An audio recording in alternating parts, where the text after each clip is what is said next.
Hello and welcome back to our channel. Hey, I'm Africa. And I'm Busara, and welcome to the I'm Only Human podcast. Glad to see you guys, all of you guys. I know it's been a week now since we've had our last episode, and you guys seem to enjoy that topic. I know we had mixed reviews. Not really mixed reviews. I mean, all good reviews, but different topics that or points that some people have brought up. So, love to see that it's starting conversation for sure. Yeah.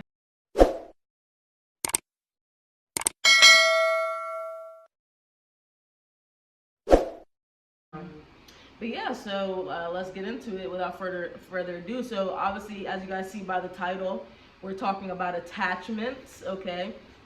Now you might be like, I know that the title probably gives something that makes you want to click on it, but specifically in terms of the attachments that we're talking about, just kind of how we are in relationships. It doesn't just have to be like romantic relationships, but just relationships in general, friendships. How oftentimes how we can come off due to wanting to protect ourselves and the walls that we may put up at times. So I want to first specify the types of attachments if you do not know. So we have a secure attachment, which is pretty much the same as just kind of being healthy in a relationship, if you want to describe it like that. Like two people that have secure attachments means that they're less susceptible to not really to not communicate and so on and so forth. Like they're good at communication, they're good at expressing their feelings and how they feel. So confidence, they know their self-worth, and they accept support. Okay. Yes. So, and then another anxious or attachment style that we have, is anxious attachment. Okay, so that's more so when you're in a relationship and it seems like you're always seeming to worry, or you're kind of just like very anxious. Okay, right. we put that highly emotional. So clingy, highly emotional, like you said, and seeking a reassurance. So you're somebody that's like, okay, I want to hear from my partner, this every day, or even if they tell me this, it still doesn't feel a certain way unless they're saying it often. So they have that type of thing. Okay, then we have avoidant, which is where you're distant, where you are unemotional, and you would avoid closeness. So you're kind of, I would say that those are more like the people that you may call F-boys sometimes, or people that are looked at as players or so on and so forth. A lot of times they do come off as avoidant, so that they're not getting their feelings involved because they know their intentions, or they just don't want really the closeness. Like it's like, okay, I'm gonna go from one person to the other just so that I can kind of stay safe and sane. And then we have disorganized, or I know that they also call it like fearful. Fearful attachment, where with that it's intense. You have it's like a push-pull method, where it's kind of like, well, me, well, you, well, I, but I feel this, well, you feel this, and kind of like that. Indecisive a little too. And being undecisive, yes, and unpredictable. You don't really know. So, so we'll kind of just talk about, those attachment styles. I want to start off with me. Now, I know that I was just realizing this. A lot of times when it comes to the podcast, the topic that we talk about comes to me at some point. I don't, in terms of the things that we talk about, I don't have them written down from last month to try to, figure out what we're going to talk about. They come to me in important topics that I feel. And this was something that I was thinking about, because I know that a lot of us know our hearts, and we know the type of love that we want to give sometimes, but our past or the things that we've been through can often reflect on how it is that we show up. And a lot of the times it has to do with, like I said, what we have been through, things that we have occurred and endured. And so for me, I know that I personally always kind of showed up as that avoidant attachment, where it's kind of like, maybe the individual might like me first, or, I kind of just in the beginning try not to like let people know as much about me, or I kind of put it more so on the other person in terms of relationships or like learning someone, I try not to let people know a lot about me at times. I kind of like to stay incognito, if that makes sense. But I know that at heart, as a Cancer sign, a June Cancer, honestly, when I'm in a relationship, that's because I am very anxious. So, or I was very anxious, and not anymore. Obviously, talking about this is because it's healed, but I was very anxious. So it was like I was wanting to know, like, okay, like, do they feel any different from yesterday till today? And like, you know, is there something that I'm not doing, or just like always kind of worrying or feeling like it's something that, you know, could be going wrong. And again, this always goes back to our first episode when we talk about self-love and self-worth. And obviously on my journey with that, I'm now becoming the best version of the secured attachment that could possibly be, because I'm working on myself, and I'm ensuring that I know what I want in a relationship and what is okay with me, and the things that I look for. And so, you know, obviously, if you have your attachment styles, kind of look into that, and don't be ashamed. All the things that we talk about, please don't be ashamed. This is just something that we do this podcast so that you can get the information or kind of just open your eye a little bit. So yeah. Yeah, I really like what you were saying, Busar, because this reminded me of a particular incident that happened in my life years ago. I was dating this guy who was former military, and he had seen a lot of different things in his life, and a lot of those things he was not proud of. So he would do things to like self-medicate so that he wouldn't have to deal with his internal issues and his flaws and the mistakes and errors that he felt that he had made in his life along the way. So one of the things that he did to self-medicate was drink. Okay, he definitely did that. But the other thing that I would realize that he would do to self-medicate would be to sleep around with women. Oh, wow. And so I didn't know the extreme of things at the time. But I remember one day I was home, and I think we had just been in contact with each other, and I knew that I was interested in meeting up with him later that day. Okay. So I didn't see him respond in the way that I felt like he normally would have. And so I just so happened to see him coming down the road, because he actually lived across the street from me. Okay. And so I remember after a while of not hearing from him, I saw him pull up in the driveway with another woman, and they both got out of the car, and then they went inside the house. And then I'm thinking, okay, well, this obviously can't be too good. And I'm only now assuming the worst. Here I am in this situation, this relationship with somebody, and they're not communicating with me, and they're not being open with me, and they're not being transparent. And I'm sitting here drawing conclusions from things that I'm in face too, right in front of my face too, and I'm seeing this, right? Yeah, right. So I drew my conclusions, and my conclusions, even though coming from a place of anxiety and maybe not feeling completely confident within myself, but also then entering into my own insecurities, not to mention the fact that I felt like he had overstepped a boundary with me, right? I would end up reaching out to him to say, hey, I would like to know if it's possible that for you and I to have a conversation. Well, he agreed to this. And so I remember I went over the house, and I sat across from him, and I held his hands, and I said, I want to let you know that I know what you did. I know that you were with someone else, and I want to let you know that that really, really hurt my feelings. Wow. And in that moment, I don't think that he could realize what was happening. Mm. Even for me, it was surreal because I'm sitting across from someone and I'm holding their hands and I'm making eye contact with them and I'm letting them know how I feel and that they disrespected me and they overstepped a huge boundary. Right. And so after everything was all said and done, I said, you know, I need time, you know, to myself. And please do not call me. And please do not reach out to me. Please don't come over to ask if I'm home. If I want to reach out to you, if I'm seeking any kind of communication, then I'll reach out to you instead. Okay. And so, still in awe from the situation, from the conversation, he says, well, can I have a hug? And I said, no. And I said, I'm going to go now. Yeah. Right? So She's out this way. I left. And I think he was expecting, because of his last relationships, that I was going to get upset, that I would be yelling and screaming, that I would be physically you would be violent. more fearful attachment where you're acting out. Right, when I'm acting out. And that right there has to do with emotional reactions versus an emotional response.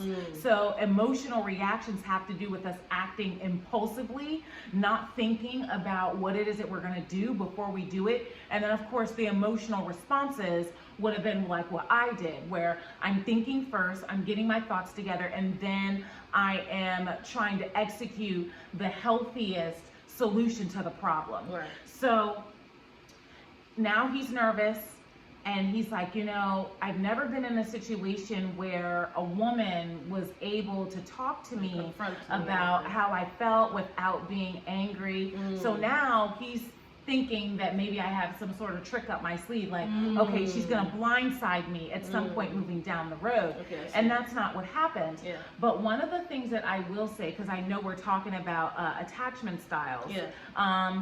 I want to touch on the attachment style of being secure within yourself. Okay. I really didn't understand what was happening to me after that situation was over. I just know I went home, I got on the computer and I started listening to music.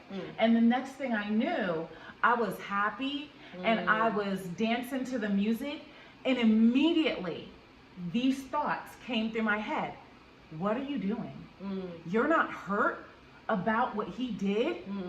Shouldn't you be in your room in the fetal position, like crumpled up on the floor, crying your eyes out because someone disrespected you?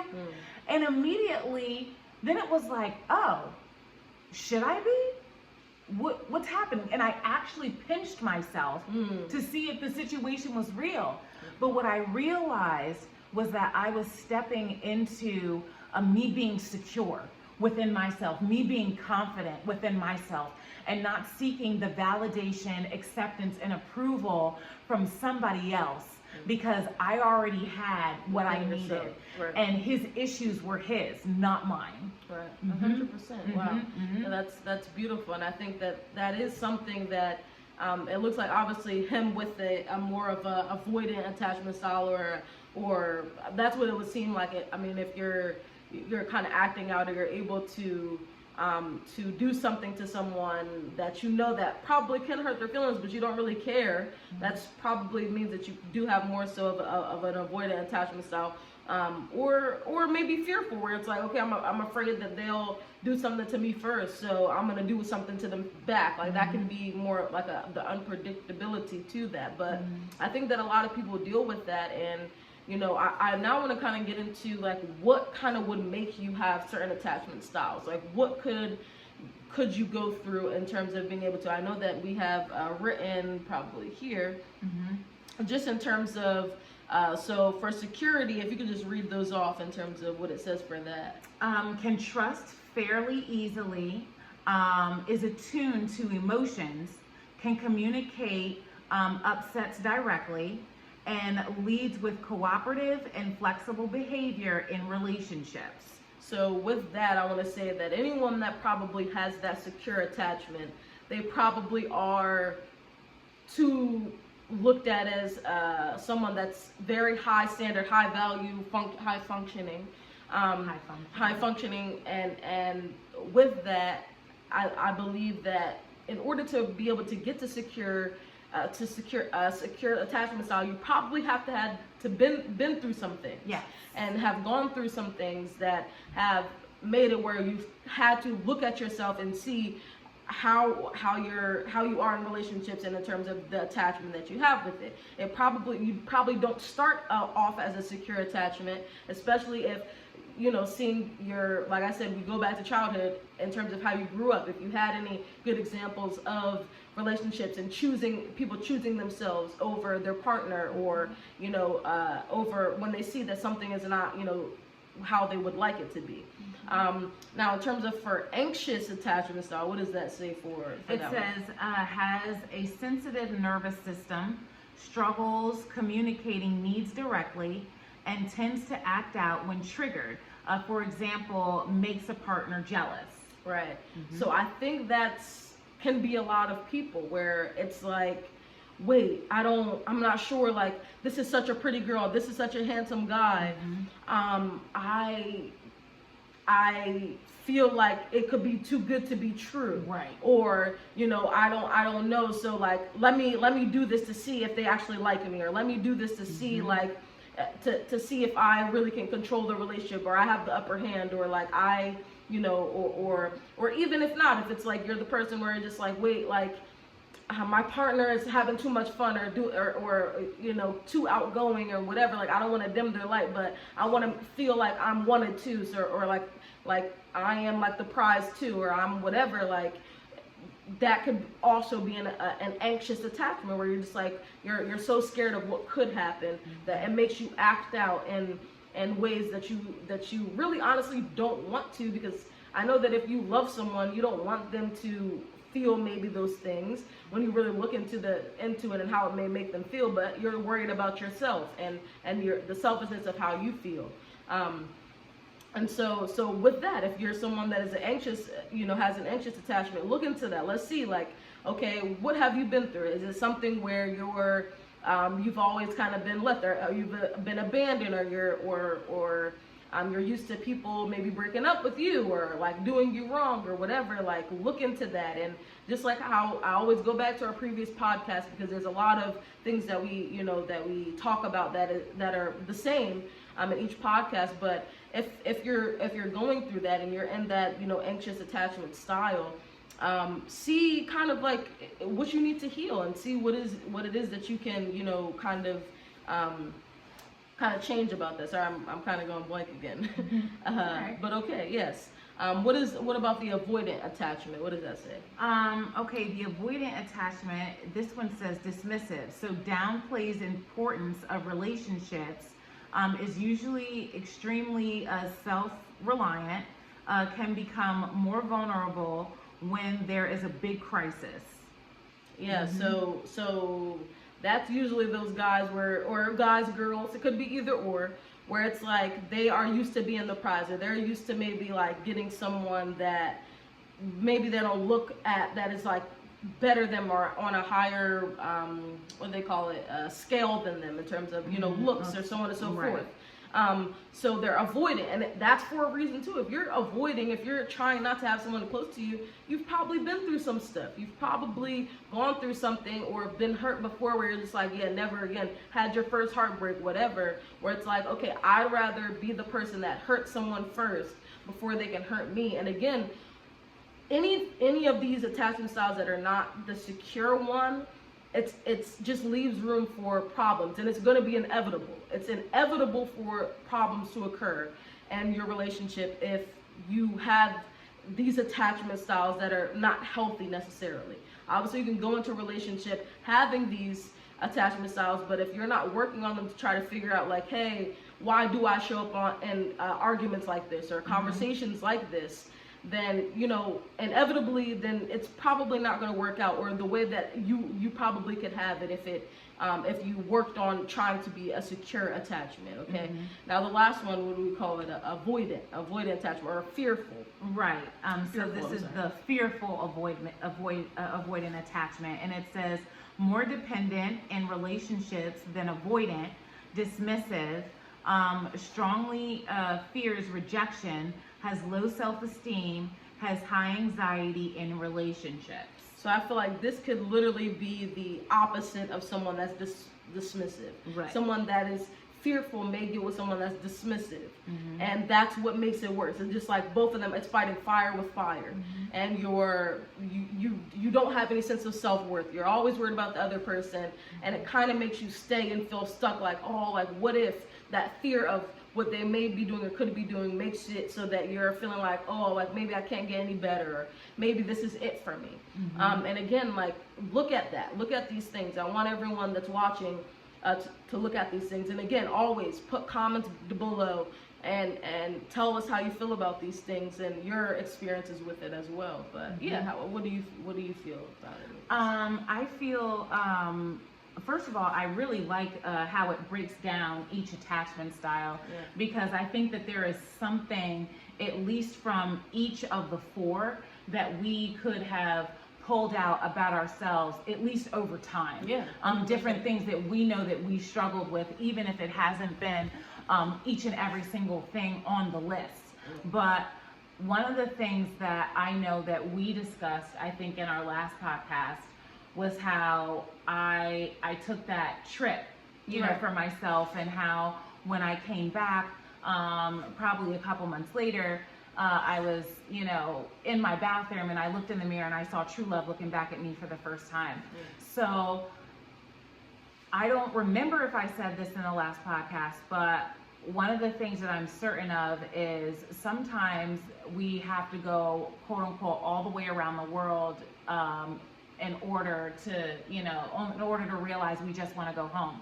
So everything that I was seeking on the outside, seeking answers, seeking validation, feeling that fulfillment, that I thought that the things that I was engaging on the outside of myself were suddenly going to fill that void within me. Then I realized, having gone through all of that, I realized I already had that within me the entire time. But it just took me time to realize what it was that I really obtained. And so whenever I struggle with insecurities, whenever I struggle with codependency, jealousy, any of that, that means that there are things going on within myself that ultimately do not have anything to do with the other person. It doesn't have anything to do with the other person, but everything to do with me. So I have to ask myself, where are those things coming from? And why is it that I constantly find myself going through this revolving door? Because that's what it is. And we can't just sit here and say, oh, out of sight, out of mind. Oh, I'm fine today, and so the problems that I was experiencing, oh, they're gone now because I'm not going through them right now. No. If I haven't dealt with my problems will deal with me. And if my problems deal with me, best believe 99% of the time, I'm going to be hanging on by a thread. Yeah, absolutely. That's very, very true. And it all comes back down to that. So yeah, like, you know, I obviously, you know, in terms of how long the podcast goes, I know that we kind of just, you know, talk and see, and whatever we kind of talk about it, we let it go. But I obviously just wanted to have regardless how long this is, I wanted to just, you know, bring attention to this topic, because I feel like it's something that, you know, everyone should kind of know or be aware of about themselves. And also seeing how they coincide, and how certain attachment styles, they can feed off of one another, and you know, how they do show up. But ultimately, if you want that happily ever after, which is possible in any relationship, you have to get to that secure point where you're okay with setting your boundaries, you're okay with who you are, you're okay with, you know, who your partner is, and knowing them and learning them, and not just how you want them or you see them in your mind. I know we were talking about that in terms of parents. Sometimes we have a certain vision of them, and not able to see them for who they actually are. And also for relationships, I know that when we get into relationships, oftentimes, you know, we do, you know, picture ourselves with that person, and seeing how things could go, or how things can be, but don't let that sway you from seeing who they are as a person. And ultimately, like, you have to take people for who they are, you know, regardless of how, you know, you want to take that, you know, that's just what it is. But if you work on being secure and understanding that, hey, no matter what, I can have the best relationship possible if I'm just secure in myself and my needs and my beings and yeah, so on and so forth. Yeah, absolutely. I love that you said that, because this also reminded me of the experience that I had with my first boyfriend. And this isn't the guy that I was previously talking about. But one of the things that I look back and notice in my life is that I tended to, without really recognizing what was going on at the time, that I attracted a lot of people who needed help. And not only was I attracting a lot of people that needed help, but I was also attracting people that were a reflection of what was going on within me. Right, I know we talked about that last podcast. So yeah, so I was not as confident and secure within myself the way that I thought that I was in my life. So I was 18 when I had my first boyfriend. I was in college. And unfortunately, things would take a turn for the worst. He was very insecure, and he was verbally and mentally abusive to me. And I remember just not being able to recognize certain red flags and just thinking, oh, you know, he's being ridiculous, you know, when he says that, or that's not, you know, really who he is, or he would never really say something like this or that and actually mean it, you know. And then I was looking at the good things about him that I liked. And oftentimes what happens when we have these unseen blinders on, we tend to look at more of the positive stuff about the person than the things that are screaming loud red flags, like, hey, you need to get away from this person, or there's something wrong here. Well, again, I would over time just notice that he was very, very insecure. And so at one point, I remember I just gotten tired of it. And that was when I ended the relationship. And you would think, you know, okay, you end a relationship, it's over, you know, that's it. But this actually escalated. And I'm not going to get into all of the details, but this was the first time I ever needed to put a restraining order against somebody. And it was just a lot of stuff. My family was involved, and they were ready to bat for me. Because yeah, I was say, I must not have been there, because I don't even play like that. Well, so it just turned into one of those things that was very dangerous. And I'm just glad that I am able to see and that I'm able to understand the work that I needed to do within myself. Because even though I did not treat him negatively, even though I did not disrespect him in any way, there were things that I was doing that triggered his insecurities, that made him feel like my actions were deceitful. And it wasn't true. But again, you see what happens when you don't deal with your insecurities and you allow those things to dictate how you connect with people. You allow those things to show up in relationships in any way, and how that can ultimately just create dysfunction. And it's just pure dysfunction. So this is very true. Yeah, so I had to learn who it is that I was and who it is that I am at this time. Because again, by me being in that relationship, and by me continuing to talk to him, it really was not serving me any purpose, and it wasn't serving him any purpose either. So I was the one who had to pull the plug. Yeah, I mean, that just shows that you were secure in yourself.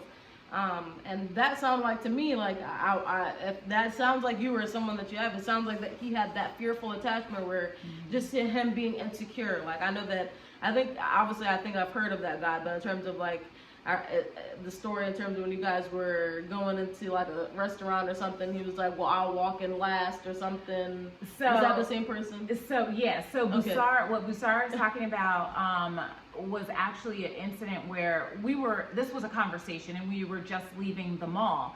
And he said, one of these days I'll let you walk into a place first and I'll let all the guys stare at you. And then I'm going to come up behind you with my arm and I'm going to put my arm around you. That way they know that you're my girl. Right. So, and yeah, that's right there. That's just like, immediately, if that, I would have been like, yeah, we're done. Relationship over. Because what have you been talking about? Right.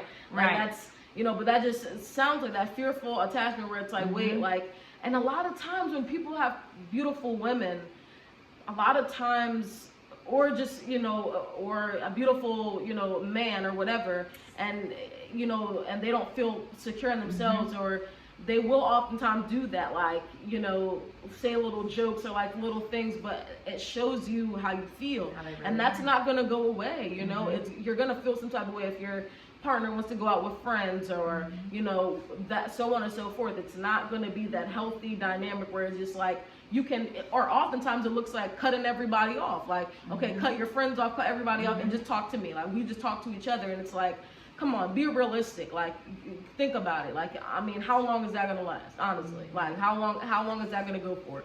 Like, and if you're a person that doesn't like wasting your time, just don't waste your time. Like, don't even continue. If you see that in someone, they're going to have to figure it out, themselves, and when that comes, Yeah, absolutely. I agree with what you're saying, 100%. And I believe that sometimes the best love is leaving people to their devices. I think one of the things that we misunderstand and that we misinterpret is that love means I have to show up for that person and that they always have to show up for me. Right. We always have to talk over the phone, or we always have to, meet face to face somehow. But the thing about love is that love does not need help loving itself. Love already loves itself. So it shows up for its own self. Yeah. And so love is going to defend. Love has boundaries. So love doesn't mean that, okay, whether I love you as a sister, or you love someone as a friend, or you love someone as a significant other or a family member, love does not mean that you just allow that person to walk all over you and that you just have to be a punching bag and just tolerate a bunch of foolishness. No, sometimes the best love is, I gotta leave you to your devices. Love is just wanting the best for somebody. So I can want the best for someone, whether they are in my presence or not, whether they are in my life or not.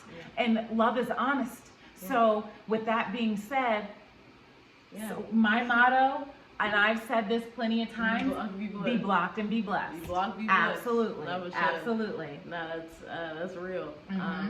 I think that honestly, what love is that secure attachment. If you want love, and if you want to say that you guys love each other, let's see your attachment style. Let's see if it's in that secure realm. And if so, then you got it. You are the lovebirds. But if not, I mean, I think it's debatable in terms of what you may consider what really is love, or is it or is conditional requirements or conditional attachments, where it's like, okay, only if you do this will I love you, or whatever. I think that that's why it's important that we have this podcast and we could talk about things like this, because I think that we need to have these deep conversations where we're really thinking like, okay, why do in society our relationships often viewed as supposed to be a certain ways, or why a lot of people don't stay together but for so many years, or the divorced, or just not together, have kids that are not together, like all of that. And I think that it's very important to just to see for yourself. I think that it's important for you to see your attachment style and ultimately get to that secure attachment, so that you can live life with its abundance and all that it has to offer. Yeah, absolutely. And again, I want to go back to the secure attachment style, because that's exactly where I am in my life. It doesn't matter who comes my way. At the end of the day, Africa will always choose Africa first. I am able to love other people more effectively now because I love myself first. and it starts with me. If I don't love myself, then I kind of don't know who it is that I am, what my purpose is, and what I'm supposed to be doing, because I don't have love for my own self. So I haven't even shown up for myself. Yeah. But I'm constantly showing up for other people and being available for other people. And then I turn around and I realize that either I've lost myself in that situation, that relationship, and that I don't know who I am. So now I'm having, all types of identity crisis. Okay, what is my position in life? What is my purpose? What is my real value? What is my worth? And so on and so on. Where do I fit in? And oftentimes people, their focus is on other people because they want other people to accept them. Right. And if Validation. they don't, then that rejection piece, again, is really, really hard. So when they're in those moments, in those hours, those dark hours by themselves, they're down on themselves. I'm a nobody. Oh, see, I tried to connect with this person, or I tried to, talk with that person and they rejected me. Oh, see, look, nothing good ever happens for me. Or people You're just don't really that. like me. Right, you're speaking that. And it's all in the mind first. And I don't think that we understand just how powerful our minds are, because all it takes is for it to be here first. A thought. And then we don't have to say it before it becomes even an action. We are the creator of our reality. So anything that you think, say, put into the universe, best believe it will come true. Listen, I'm telling you, I've seen it, and that works for either way. If you want the greatest, you can have it. You can speak it into existence, but also watch what you say out your mouth, because it all is real. Yeah. That's just how the universe works. It doesn't matter what you may feel. That's really just how it works. Honestly, it's just how it is. Yeah. So I want to thank you guys. Obviously, please like, comment, subscribe, share, turn your post notifications on. Please, obviously, just engage. Let us know how you feel. And if this helped you, like, honestly, I just would like to know that it helped one person, or one person. If 1 million people see it and one person it helps, that is more than enough for me. That fills my heart to be able to know that someone took something from it, and that we are just on the path to change, and wanting everyone to kind of be able to thrive in their best selves and their confident selves, because ultimately that's what it is. Like, you can have everything you want, have the love of your life, any looks, it doesn't matter what you look like with anybody. If you are confident in yourself and you know yourself, you're sure of yourself, and you make sure that you, to your standard, that you have someone that is on your level and that believes in what you believe, and that is if you're in that secure attachment that is as well, trust me, there's nothing that you guys cannot do together. That's a strong couple right there. But if you are someone that is even working on yourself, maybe you're not in the secure attachment yet, but you see your partner in terms of their attachment style, work on it together. And if not, and that person's not willing to change it, be mindful of that and see, like, hey, that will affect you. Being in a secure attachment style and then being with someone that's in something other than that is going to cause a problem. Because then you will just have to keep feeding into what they're needing, and that's obviously gets draining after a bit, and someone not being secure in themselves. Did you have anything else you wanted to touch on at all? I think we pretty much touched on a good amount of things. Yes. Well, you guys let us know if there's anything you'd like for us to touch on. Obviously, put that in the comments below. Thank you so much for joining us for this week's episode of I'm Only Human podcast, and we'll see you guys next week. Bye. Bye.